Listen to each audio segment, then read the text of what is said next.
పాదపూజ programme నేను చూశాను. వచ్చేప్పుడు కూడా అక్కడ నుంచి ట్రాన్స్ఫర్ రిలీవ్ అయ్యి వచ్చే రోజు కూడా ఆ రోజు 4వ రోజు ప్రోగ్రాం నడుస్తూ ఉంది. ఇక్కడ చెట్టు కింద పెట్టుకున్నారు. తోటి నేను మైక్ తీసుకొని పిల్లలకందరికీ బాయ్ చెప్పి సెండ్ ఆఫ్ ఇచ్చి వచ్చాను. పిల్లలు వేస్తుంటే కూడా మీరు డిస్టర్బ్ కాకండి, గురించి చెప్పిన వాక్యాలు వినండి అని చెప్పేసి వచ్చేసాము. సో అక్కడ ఇన్కంప్లీట్ అయింది, ఇక్కడ ఫుల్ఫిల్ కావాలనుకుంటున్నా. అయితే ఈ ప్రోగ్రాం వల్ల 100 మంది మారుతారా 300 మంది మారుతారా అనేది అందరికీ సందేహం ఉంటుంది. కానీ మీరు దాన్ని ఎట్లా స్వీకరిస్తున్నారు, గురూజీ చెప్పిన వాక్యాలు మీరు ఎట్లా స్వీకరిస్తున్నారు, అది మీకు ఎంతవరకు నైతికంగా మీలో పరివర్తన తేవడానికి ఉపయోగపడుతుంది అనేది నాకు తెలిసి పిల్లల్లో ఇట్లాంటి మోటివేషన్ కార్యక్రమం నేనైతే లేదని అనుకుంటున్నాను ఇంతవరకు ఇక్కడ స్కూల్లో. ఎందుకంటే క్లాస్లో ఏదైనా మంచి మెసేజ్ చెప్తుంటే కూడా పిల్లలు నోరు ఎల్లబెట్టుకొని వింటున్నారు. అంటే ఇట్లాంటి విషయాలు మీకు ఇంకా చేరే కొద్దీ మీలో ఇంకా మంచి పరివర్తన వచ్చి మీలో అందరు తెలివైన పిల్లలే చూస్తున్నాం కదా, హైపర్ యాక్టివ్ ఉన్నారు. ముద్దుగా డల్లర్గా ఎవరు లేరు. మీరు చదవక డల్లర్స్ అంతే కానీ తెలివి లేక కాదు. అందరూ తెలివైన పిల్లలు, అందరిలో ఉత్సాహము హుషారు బాగుంది. మీకు ఇట్లాంటి ప్రోగ్రామ్స్ జత అయితే మీరు ఇంకా మంచిగా రాణిస్తారని ఆశపడి ఈ ప్రోగ్రామ్ చాలా వ్యయ ప్రయాసాలు దీని వెనక చాలా ఉంది.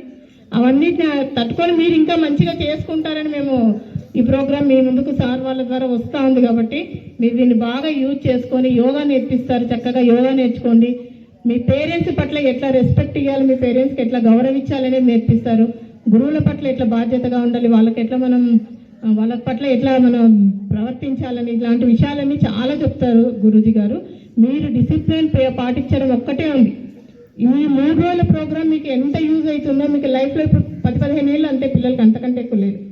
ఫ్యూచర్లో 30-40 ఏళ్ళ తర్వాత కూడా మీరు వెనక్కి తిరిగి అనుకుంటారు, మాకు పలానా క్లాస్లో ఉన్నప్పుడు పలానా గురూజీ వాళ్ళు వచ్చి పలానా ప్రోగ్రామ్ ఇచ్చినారు, మాకు అది యూజ్ అయిందని మీ పిల్లలకు కూడా చెప్పుకుంటారు. అంత శ్రద్ధగా మీరు అంత అంకిత భావంతో వినాలి ఫస్ట్. లేకపోతే ఎంత చేసినా వేస్ట్. ఫస్ట్ రావాల్సిన ప్రవర్తన మొదటిది ఏంటంటే మీరు వినాలి. ఎంత వింటే అంత వినయం పెరుగుతుంది, అంత శ్రద్ధ పెరుగుతుంది. చేస్తున్న ప్రోగ్రామ్ని మీరు ఫుల్గా సక్సెస్ చేస్తారు. సక్సెస్ అయినట్టే మీ చేతిలోనే ఉంది. ఎంతమంది కూర్చున్నా వేస్ట్. మీ చేతుల్లో ప్రోగ్రామ్ ఉంది, మీ చేతిలో పెడుతున్నారు ప్రోగ్రామ్. ఒక స్కూల్లో ఇంత కష్టపడి సాధ్యమవుతుంది. ఆ ఊరికి వదిలేస్తే లాభం లేదు. బంగారం అయినా పర్లేదు, దానికి మెరుగు పెడితేనే అందం ఉంటుంది. నగలాగా తయారు చేస్తేనే, లేకుంటే ముద్దలాగా ఉంటుంది. కాబట్టి ఈ నేర్చుకున్న విషయాన్ని అప్లై చేసుకుందాం. మరి అమ్మను గౌరవించొద్దా? మరి నాన్నను గౌరవించొద్దా? టీచర్ని గౌరవించొద్దా? మరి పక్క వాళ్ళని కూడా మర్యాద మాట్లాడకూడదా? మరి ఈ విషయాలను ఎంతమంది నేర్చుకున్నారు? దించండి సార్. మరి ఇక్కడ నుంచి అమ్మకు నాన్నకు గురువులకు పాద నమస్కారం చేసుకుందామా? ఎంతమంది రెడీ చేసుకోవడానికి? రోజు చేస్తారా, అప్పుడప్పుడు చేస్తారా? ఈరోజు ఒక్కరోజు చేస్తారా? లేదు కదా, రైట్. చేయించండి, నమస్కారం పెట్టండి సార్. ఒక్కసారి అమ్మ గురించి, అమ్మ గొప్పతనం నుంచి ఒక పాట విందాం. కళ్ళు మూసుకోండి. Close your eyes. ఏమ్మా బ్యాక్ స్ట్రైట్, ఎన్నింటారు పెట్టుకోండి. మన తల్లులు మనం అందరం కూడా ఒక్కసారి ఆలోచిద్దామమ్మా. ప్రపంచంలో నేను మతం గురించి కాదు, కులం గురించి కాదు, సార్ ఇందాక చెప్పారు, గత 3 రోజుల నుంచి కూడా జరుగుతున్న విషయాల్లో మనిషి వ్యక్తిత్వ వికాసం, మనిషి ఏ రకంగా ఉంటే బాగుంటాడు అనేది ఈ దశ నుంచి నేర్చుకునే బాగుంటుంది ఉద్దేశంతోనే ఈ టైంలో పెట్టడం జరిగింది. పిల్లలు చక్కగా నేర్చుకున్నారు. వాళ్ళకి నేర్పించే వ్యక్తులు కావాలా, అందించే ఆసర కావాలా. అది లేనితనంగా పిల్లలు అలా తయారవుతున్నారు. కాబట్టి ఇలాంటి విద్యార్థులు, ఇందాక సార్ వాళ్ళు చెప్పారు, మేడం కూడా చెప్పారు, మట్టి ముద్దలని, అలాంటి వాటిని ఎలా తయారు చేస్తే అలా తయారవుతున్నారు. కాబట్టి వాళ్ళకు సంస్కారం నేర్పిద్దాం. అమ్మ పట్ల గౌరవం ఉండేటట్టుగా, నాన్న పట్ల గౌరవం ఉండేటట్టుగా, తోటి వాళ్ళ పట్ల గౌరవం ఉండేటట్టుగా నేర్పాలి. వాళ్ళే కాదు, మనం అలా జీవిస్తే పిల్లలు అలా ఉండడానికి అవకాశం ఉంటుంది. కాబట్టి నేను చెప్తున్నాను, పెద్దవాళ్ళు కావచ్చు, మనం కావచ్చు, మన తల్లిదండ్రులు ప్రేమగా చూద్దాం. అది ఒకరి నుంచి ఒకరు నేర్చుకునే ఒక సంపద. కాబట్టి ఒక్కసారి అందరం అమ్మను తెలుసుకుందాం. Please close your eyes. కళ్ళు మూసుకోండి అందరు కూడా. సమాజంలో చూస్తున్నాం, ఎటు చూసినా కానీ వ్యవస్థలో ఆస్తి కావాలా కానీ అమ్మ అవసరం లేదు, నాన్న ఇచ్చిన డబ్బులు కావాలా కానీ నాన్న అవసరం లేదు, జ్ఞానం ఇచ్చిన గురువు కావాలా. ఆ తర్వాత ఈ స్కూల్ దాటాక గురువు అవసరం లేదు, అలా పోతుంది. మరి సంస్కారం అంటారా, సంస్కార హీనం అంటారు. కాబట్టి పెద్దవాళ్ళని తీసుకెళ్లి రాను రాను ఏం చేస్తున్నారు, ముసలాళ్ళ ఎక్కడ పెడుతున్నారు చెప్పండి పిల్లలు? వృద్ధాశ్రమం. అది అవసరమా? లేదు కదా. మరి వాళ్ళు ఎంత బాధపడతారు కదా. కానీ పెంచిన తల్లి దాన్ని ప్రేమగా చూడకుంటే వాళ్ళకి పుట్టడం కూడా వ్యర్థమే కదా. కానీ సమాజంలో జరుగుతున్న విషయంగా ఒక పాట విందాం అందరూ కూడా. కళ్ళు మూసుకోండి పిల్లలు, పెద్దలందరూ కళ్ళు మూసుకోండి ఒక్కసారి.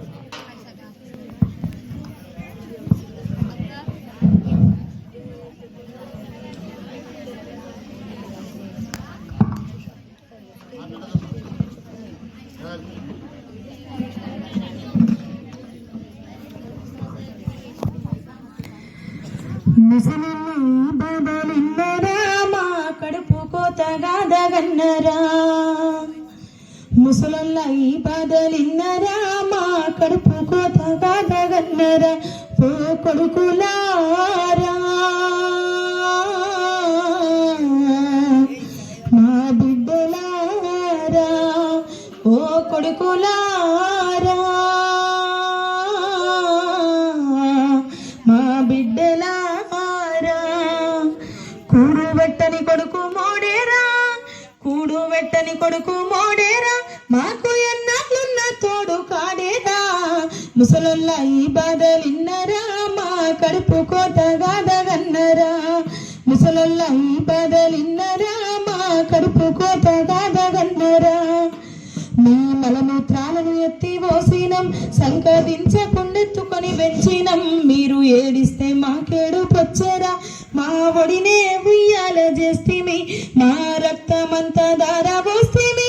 ఓ కొడుకులారా మా సత్తువంతా ఉడికిపోయేరా.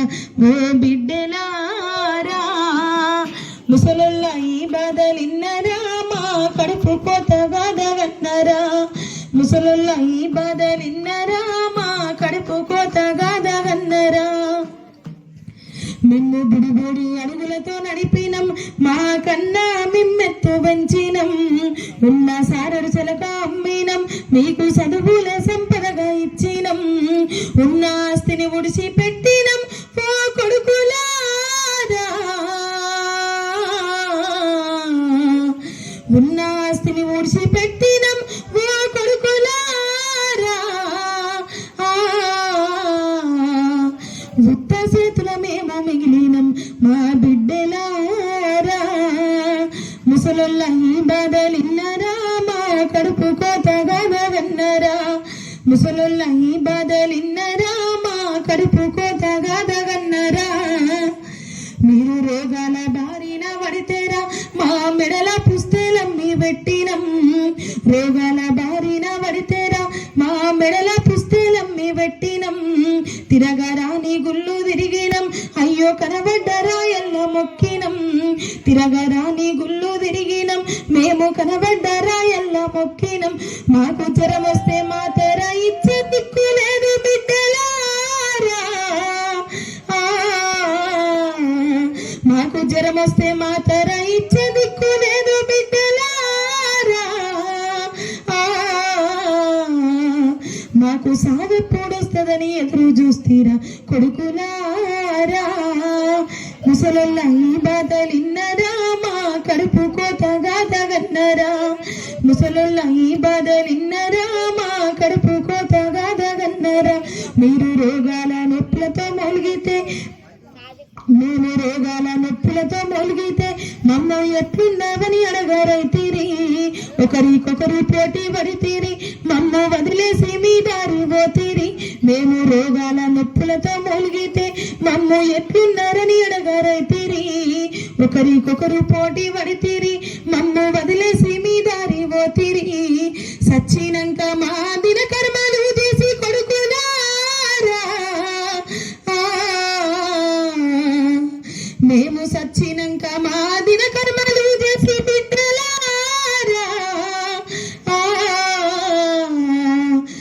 ఉయ్యాల ఎగురొచ్చి దీవించరా ఇయ్యాల, ఏడేడు లోకాలురా ఉయ్యాల ఎదురొచ్చి దీవించరా ఇయ్యాల.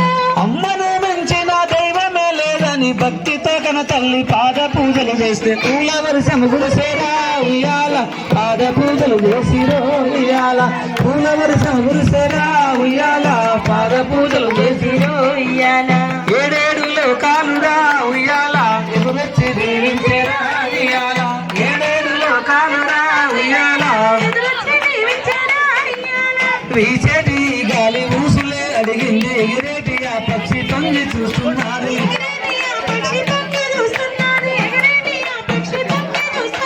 నీలి ఆకాశము నువ్వెరాబోయింది ఆనంద బాష్పాల పాదాలే గడిగింది పూల వర్షము కురిసేరా ఉయ్యాల పాద పూజలు చేసిరో ఉయ్యాల పూల వర్షము కురిసేరా ఉయ్యాల పాద పూజలు చేసిరో ఉయ్యాల ఏడేడు లోకాలురా ఉయ్యాల ఎదురొచ్చి దీవించేరా ఉయ్యాల ఏడేడు లోకాలురా ఉయ్యాల నాన్నను మించిన దైవమే లేదని భక్తితో తన తండ్రి పాద పూజలు వేస్తూ పూల వర్షము కురిసేరా ఉయ్యాల పాద పూజలు చేసిరో ఉయ్యాల పూల వర్షము కురిసేరా ఉయ్యాల పాద పూజలు చేసిరో ఏడేడు లోకాలురా ఉయ్యాల ఎదురొచ్చి దీవించేరా ఉయ్యాల ఏడేడు లోకాలురా ఉయ్యాల పొద్దున లేచి పసిబాలందరూ అమ్మ నాన్నకు మొక్కి బలితో వట్టంగా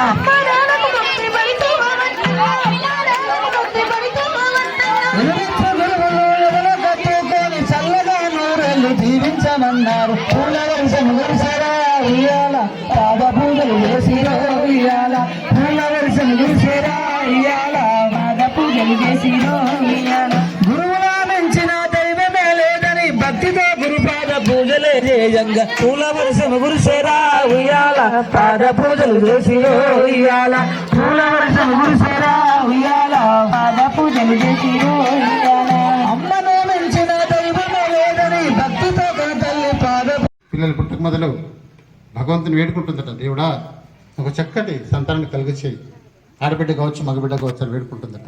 నేను చెప్పేది ఎవరి గురించి కాదు బిడ్డ, మీ అమ్మ గురించే మీ నాన్న గురించే మాట్లాడుతున్నాను. మీ అమ్మ నాన్న తెలుసుకోండి మనసులో. నేను చెప్పేది పిల్లలకు మాత్రమే కాదు సార్, కుర్చీల పైన కూర్చున్న టీచర్లకు, అలాగే పేరెంట్స్ కూడా. మీరు కూడా మీ అమ్మ నాన్న తెలుసుకోండి. అమ్మా నమస్కారం పెట్టుకోండి, ఆంగ్ బంద్కరు, కళ్ళు మూసుకోండి. మీ అమ్మ పడ్డ కష్టాలు గుర్తు చేసుకోండి. ఒకవేళ బాధ అనిపిస్తే రెండు కన్నీళ్ళు కార్చండి అమ్మ గురించి. అమ్మ ఎంత ఏడ్చిందో మనం ఇంత పెరిగే వరకు, ఎన్ని సందర్భాలు బాధపడిందో ఒకసారి గుర్తు చేసుకోండి.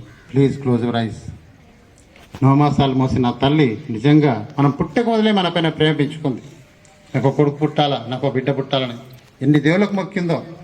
మొక్కగా ఒక్కో రోజున పితృదేవో భవ, పితృదేవో భవ. పాలతో తెచ్చిన పాలతో కడిగాక మళ్ళీ ఒకసారి నీళ్ళతో కడగండి. మాతృదేవో భవ, మాతృదేవో భవ, పితృదేవో భవ, పితృదేవో భవ.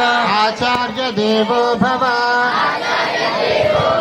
అతిథి దేవో భవ, అతిథి దేవో భవ. నీళ్ళతో కడిగాక ఇప్పుడు ఆ నీళ్ళ గ్లాసు ఆ పాల గ్లాసు పక్కన పెట్టుకోండి, తీసేయండి. ఇప్పుడు నెమ్మదిగా అమ్మ నాన్న కలిగిన తర్వాత ఆ నీళ్ళు నుంచి అంటే ఆ కాళ్ళ కింద నీళ్లు తీసుకొని తలపని చల్లుకోండి. తలపని చల్లుకోవాలి, టీచర్ కాళ్ళకి నీళ్ళు చల్లుకోండి. ఆ శివరాత్రి దేవో భవ. పేరెంట్స్ ముందున్న విద్యార్థులు పాలు తెచ్చుకుంటే పాలతో కడగండి, కొన్ని నీళ్ళు ఉంచుకోండి. పాలతో కడిగాక మళ్ళీ నీళ్ళతో కడగాల. టీచర్ ముందున్న విద్యార్థులు టీచర్ కాళ్ళు కడగండి, రాసి కడగండి చేత్తో. మాతృదేవో భవ. భక్తిగా రెండు చేతులతో కడగాల. మాతృదేవో భవ, మాతృదేవో భవ, పితృదేవో భవ, పితృదేవో భవ. ఆచార్య దేవో భవ. ఆచార్య చూపదురా అమ్మకు అందరూ ఒకటేరా, అమ్మకు ఉన్నయి ఆశలురా, ఆశల తన బిడ్డలురా. అమ్మకు ఉన్నవి ఆశలురా, ఆశల తన బిడ్డలురా. అమ్మకు సర్వం మనమేరా, అమ్మకు సర్వం మనమేరా, తన జీవితమంతా మనకేరా. అనురాగాల పల్లవిరా అమ్మ ప్రేమరా, మమతల కోవెలమణి దీపం మన మాతృమూర్తిరా. మమతల కోవెలమణి దీపం మన కన్న తల్లిరా, మన కన్న తల్లిరా.